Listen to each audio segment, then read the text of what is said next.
April 1945.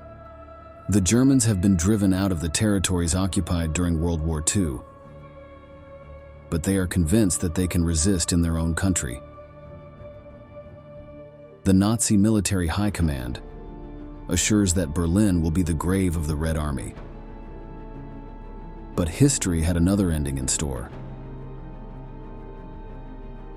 While Hitler takes refuge in his bunker and completely loses track of reality, the Third Reich, that was supposed to last 1,000 years, lacks the power necessary to face what is coming. On the other hand, the role that the Soviet troops will play will be crucial in the defeat of Germany. Their objective is to overthrow the monstrous enemy that ended millions of lives. However, the Battle of Berlin will show that the brutality of war is found on both sides. In this new military history video, we will discover what this devastating battle was like from within, and above all, the way in which it hit the inhabitants of the German capital, who became the new victims of the bloodiest war conflict of the last century.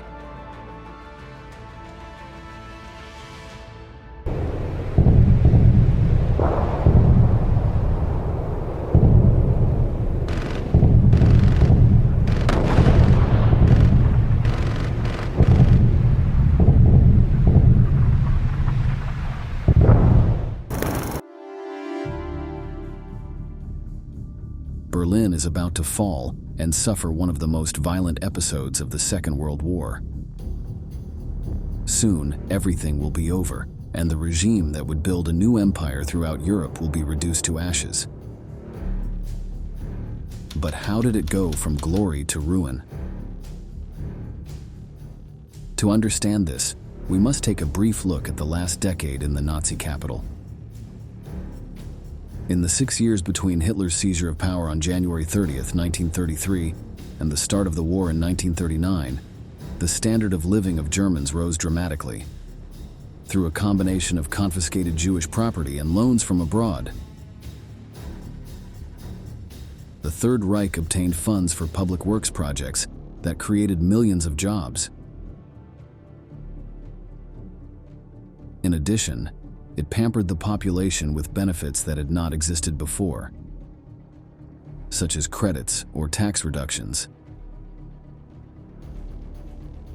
In this way, the new and prosperous middle class could go on vacation, play sports, and enjoy technological wonders such as television or modern domestically manufactured automobiles. However, war was looming on the horizon. For Germans, the early years of Nazism were seen as a permanent state-sponsored party. The regime encouraged outdoor activities such as hiking and mountain excursions, subsidized all kinds of sports, and encouraged people to take advantage of the many leisure activities offered by the Kraft, durch Freude or strength, through joy organization. This system reached its peak in 1936, when Germany hosted the Olympic Games. The inhabitants saw it as a great celebration, but few realized that only Aryans could represent the German government. Newlyweds were granted loans with favorable conditions, which increased the number of marriages. Particularly prolific mothers were rewarded with medals and financial benefits. To the delight of children, the German Labor Front sent trucks with theater performances all over the country. The family was the central value of the Nazi universe. Father, mother, and, if possible, many children were the foundations that ensured the greatness of the nation. The population was happy with the progress it was achieving and reflected this with unconditional support for the Führer, who did not hesitate to take advantage of the support of his people to carry out his ambitious expansion plan. Hitler believed in the supremacy of the German Aryan race, and he did not mind going to war so that the regime could extend its dominion throughout Europe. All he needed was for his followers to be unconditional, or to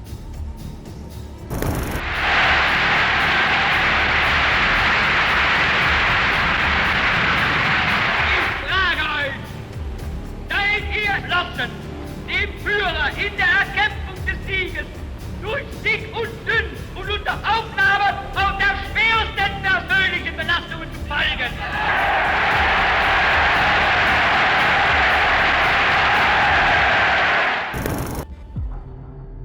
After annexing Austria in 1938, the Third Reich invaded Poland on September 1st, 1939, starting World War II. The Germans then became relentless. During 1940, they expanded rapidly with attacks and occupation of countries such as Denmark, Norway, the Netherlands, Belgium, and France. The monstrous plan was in motion, and one of the largest wars in history was taking shape. The atrocities that took place, including the mass killing of Jews during the Holocaust, did not affect the support of the German people for Hitler. The Nazi leader had brainwashed the citizens with his propaganda strategies, who would stand by the regime until the very end.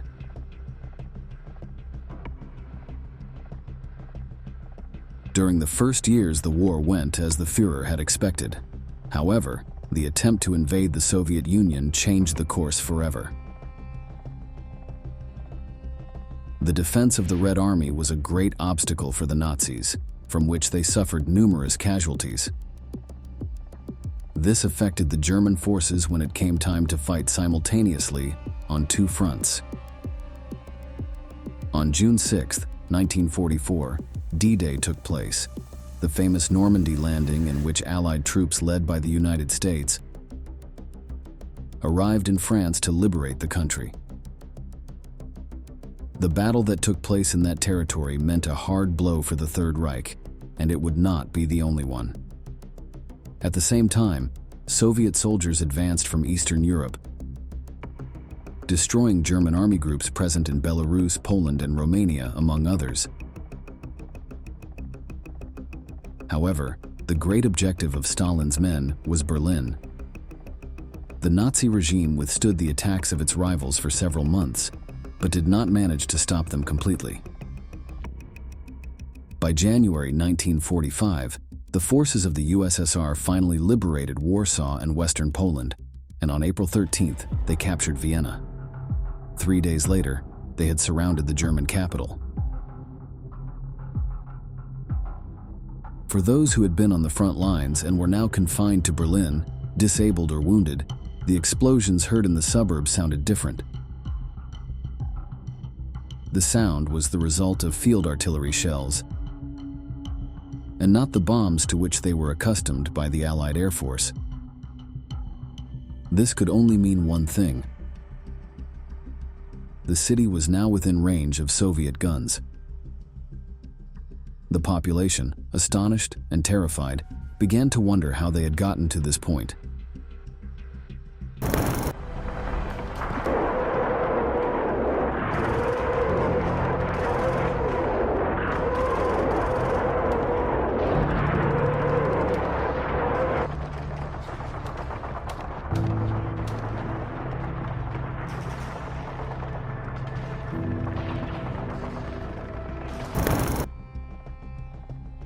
Despite the superiority of the attackers and the fact that the German troops were discouraged, Hitler's orders were clear. They had to resist to the end.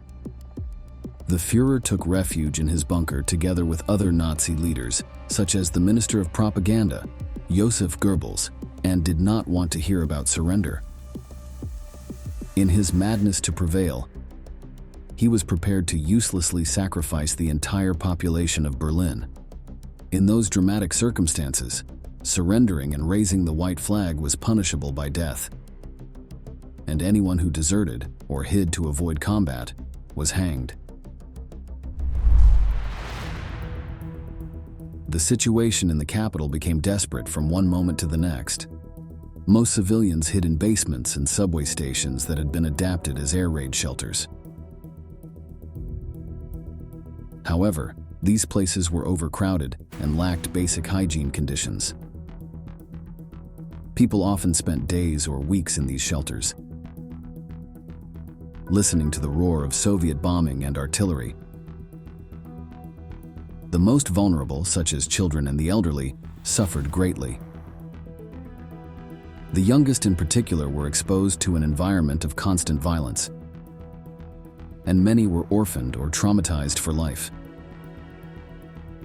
The elderly, unable to flee or fight, often starved or succumbed to disease.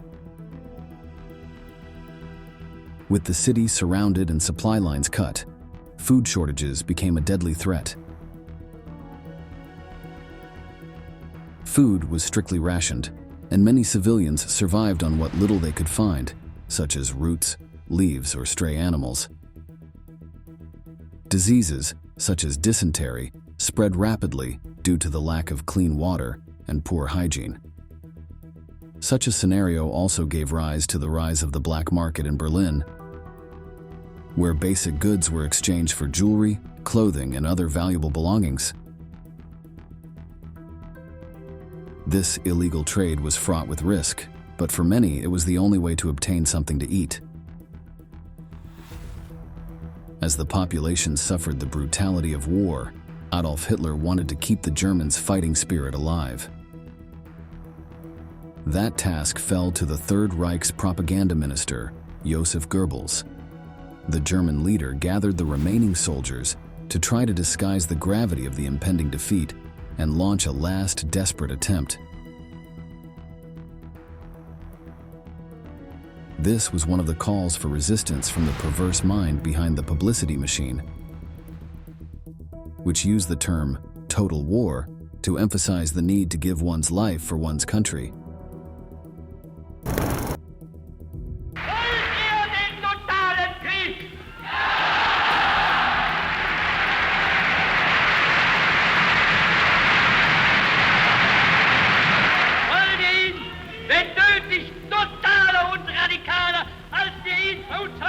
Überhaupt erst vorstellen können.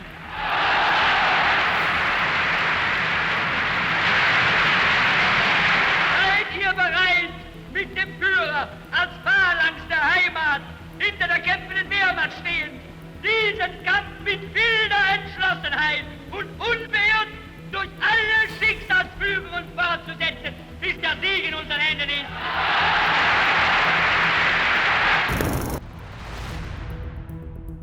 The battle in Berlin turned into hand-to-hand combat, with soldiers fighting for every street and building. German troops used any advantage they could find, such as ambushes in the ruins of the city. But the Soviet advance was relentless. During the final fighting, many Germans began to question the regime's propaganda that promised imminent victory. Reality showed a totally different picture, and the contrast was evident, especially when the men of the Wehrmacht were caught by the Soviet advance and forced to retreat in order to survive. All this fueled a feeling of distrust in the population, which also witnessed desperate attempts at defense.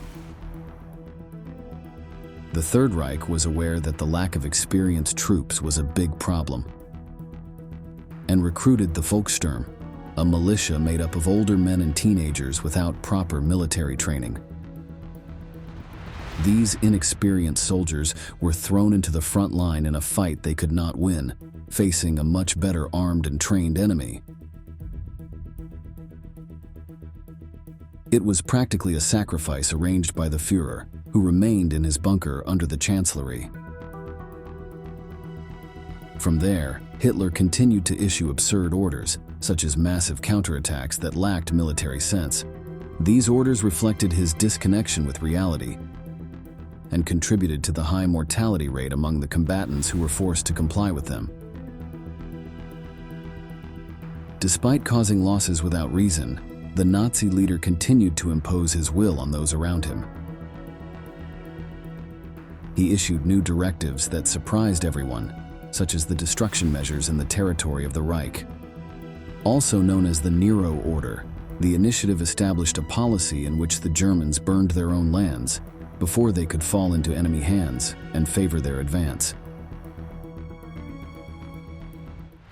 The Führer's mood was erratic. He alternated between episodes of good humor and explosive outbursts of anger against everyone. especially towards his generals, whom he classified as ineffective and traitors due to the point to which the war had reached. Since his move to the bunker, he had lost track of time, and it was not unusual for meetings with his aides to be called at any time of day, even in the middle of the night. Hitler sensed the end, and on April 20th, 1945, on the date of his 56th birthday, he received an unexpected gift from the Allies. American B-17 planes and British Lancasters celebrated the birthday of the Nazi leader with a fierce bombing of the urban center of Berlin, pulverizing numerous buildings. The progressive destruction of the German military, industrial and economic system, and the undermining of the morale of the German people to a point where their capacity for armed resistance is fatally weakened.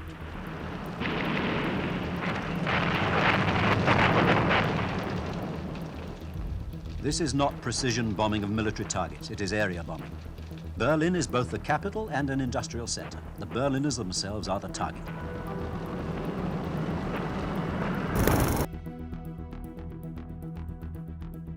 This was the view from the opposing side, who saw the city burning in flames. However, despite the fact that air attacks forced the evacuation of thousands of inhabitants, the Germans resisted among the rubble.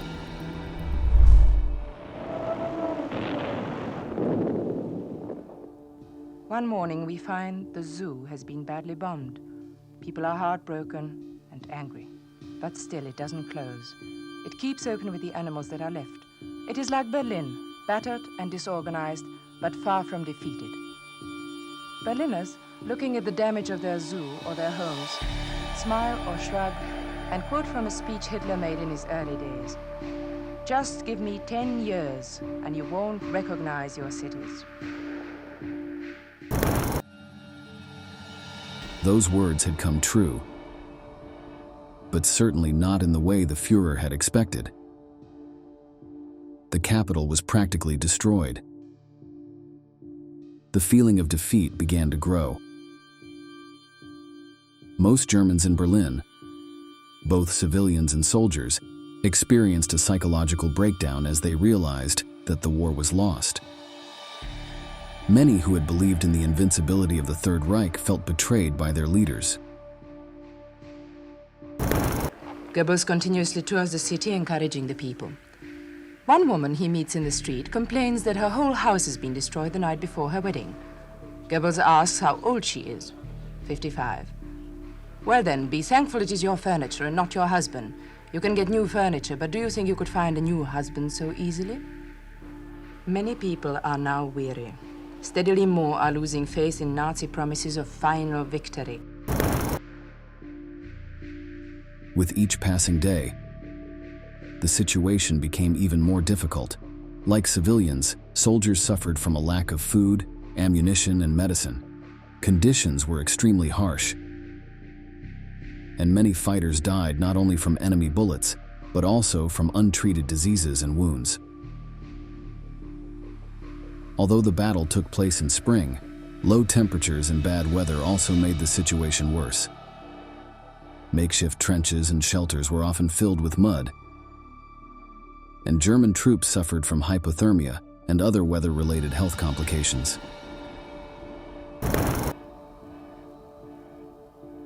The continuous flow of casualties into the already damaged and overcrowded hospitals means that the medical services are in danger of being overwhelmed. Supplies of electricity, gas, water are constantly interrupted. The city's sanitation system is on the edge of collapse.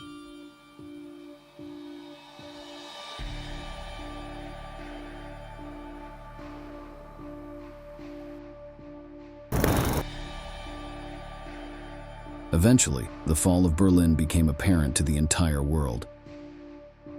As the authority of the Nazi government crumbled, the city entered a state of anarchy.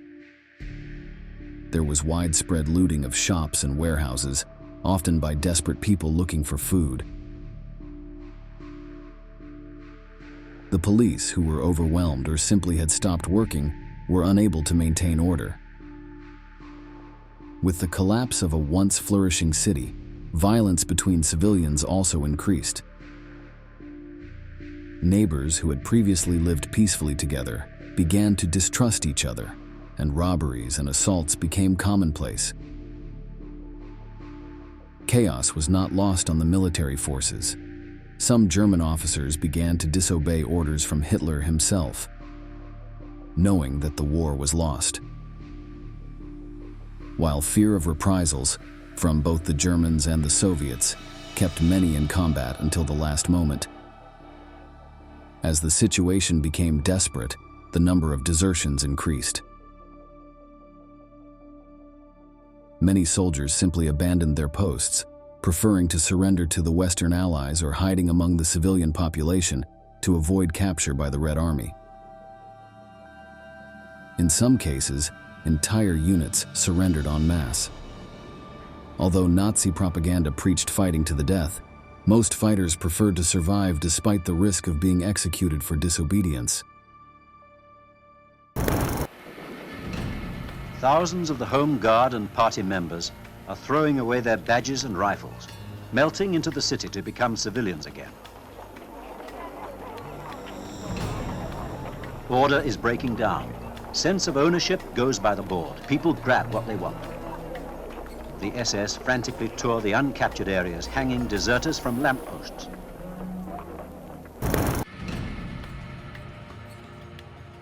Unlike those who risked being branded traitors for their desire to survive, the fall of Berlin also led to a wave of mass suicides. Nazi propaganda had instilled a deep fear of the Soviet occupation, portraying Red Army soldiers as vengeful barbarians. This, coupled with a sense of defeat, led many people to prefer death to facing what they believed would be inevitable brutality. Reports of atrocities committed by Stalin's men as they advanced on the German capital sparked widespread panic. Stories of mass rape, looting, and murder led many Berliners to fear the worst. Sexual violence against women was particularly widespread, exacerbating the terror. This fear of treatment by Soviet forces led to a dramatic rise in suicides, especially among women. Many mothers killed their children before taking their own lives, convinced that it was a way of protecting them from a worse fate. Some of the survivors who faced the arrival of the troops, who were already experiencing a climate of victory, agreed with them. Perhaps they were the victors and they could take what they wanted, and that's what they did. I had very long black hair, and apparently the rumor must have gone round what would happen to girls and women. And an elderly woman told me to hide my hair. I put a big scarf around it in order to look ugly. However, it didn't help. The Soviets had gradually occupied all the districts of Berlin, and the rapes became one of the most remembered war crimes during the operation. By then, the defeat of the Third Reich was a fact. However, one of the most important episodes of the Second World War had yet to be consummated. On the evening of April 30th, 1945, a revolver shot from the Führer's bedroom broke the silence of the bunker. After having swallowed a cyanide capsule, Hitler took his own life. Next to him, his wife, Eva Braun, lay lifeless on the sofa. The officers carried the two bodies to the garden of the Chancellery, a mission complicated by the continuous Soviet bombings. After throwing the bodies into a previously dug pit, they set them on fire.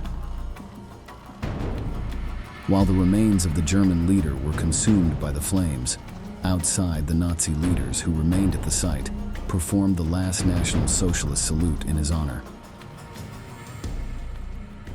In this way, Adolf Hitler, the founder of the Third Reich, disappeared forever. The Battle of Berlin marked the German defeat. taking the first step towards the end of the conflict, which would definitively end in the first days of September 1945, after the surrender of Japan following the nuclear bombing of Hiroshima and Nagasaki.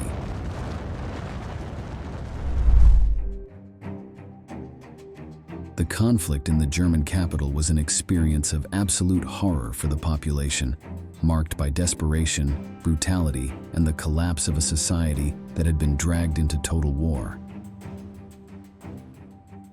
The final defeat not only ended the conflict, but also marked the beginning of a profound transformation in the country and throughout Europe.